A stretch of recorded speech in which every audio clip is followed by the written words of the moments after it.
So we did chest, shoulders, triceps, and some calves at the end of this session. This was yesterday. I'm just warming up on the chest fly here. So when I'm doing this, I'm getting a big stretch, trying to take a deep breath in, and then I'm pushing my hands forward and then in. And I'm not thinking about bringing my hands together. I'm thinking about contracting my chest, which involves bringing my chest up, dropping my shoulders, and almost thinking like I'm doing a dip once my elbows get close at that peak contraction. So I'm doing this as a pre-exhaust before I move on to my pressing, which today we did the dumbbell pressing. I haven't done the dumbbell pressing in a while, so it felt pretty decent. Just worked up to something in the middle, 60s, super slow and controlled, as you'll see later on in the video. So I just finished that set. It was a pretty tough set. As you saw, I did as many as I could. I don't really count, I just know it was around that 10 mark, which is kind of like a number I stick around, give or take a few less or a few more. So now that my chest is pre-exhausted, I rested. This wasn't a superset. I'm moving on to incline dumbbell chest press. This is super light. This is 35 pounds each hand. Just making sure everything feels good, getting used to the movement. If you want to think of it as like a neurological connection, the muscle's already warm, so I'm not really trying to warm it up anymore or fatigue it. That was my warm-up set. Now I'm going straight to my main working set, which was the 60s.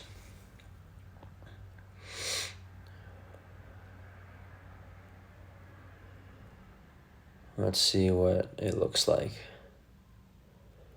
So I got one up on my knee. I got the other. The setup is important.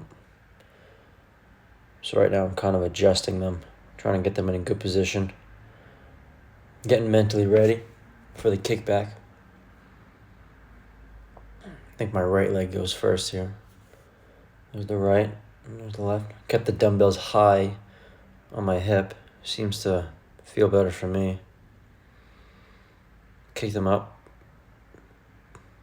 Pressing through, contracting the chest. You see the chest raised there.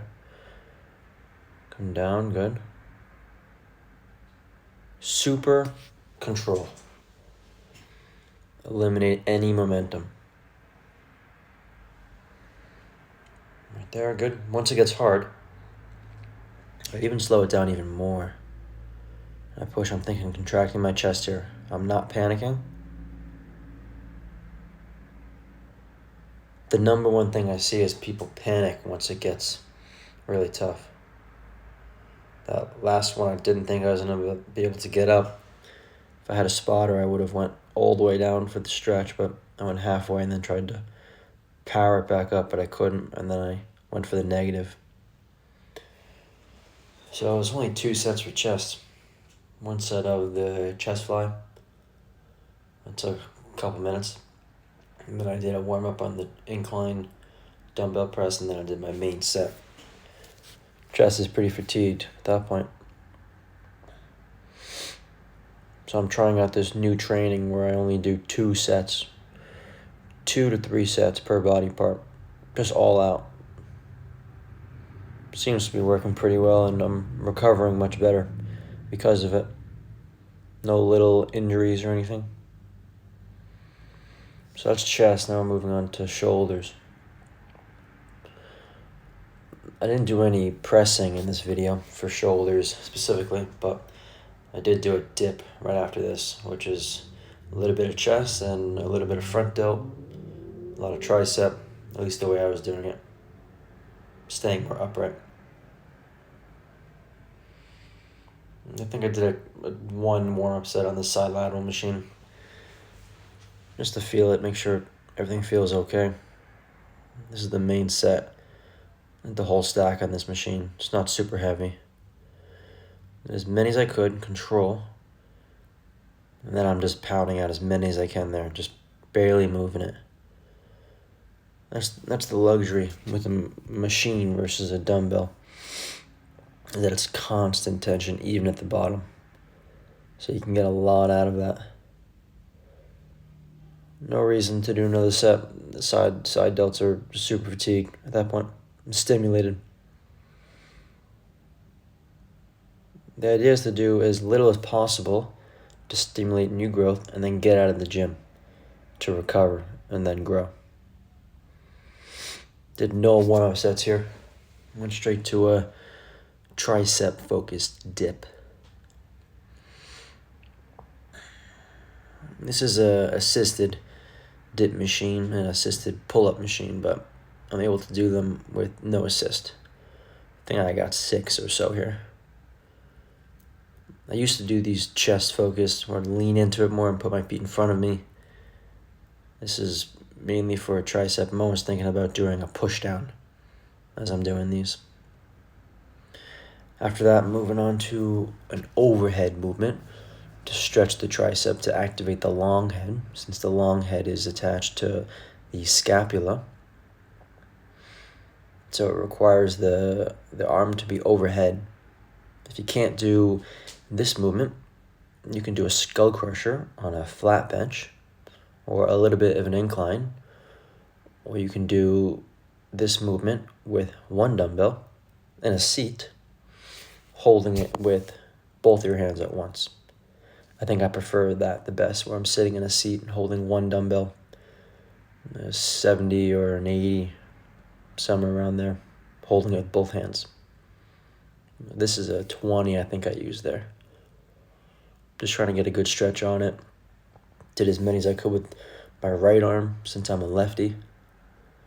And now I'm going to my left arm here.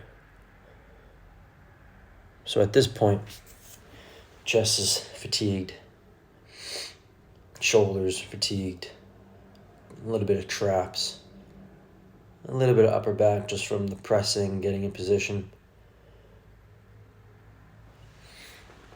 So it was a pretty good workout. I feel like I stimulated what I needed to.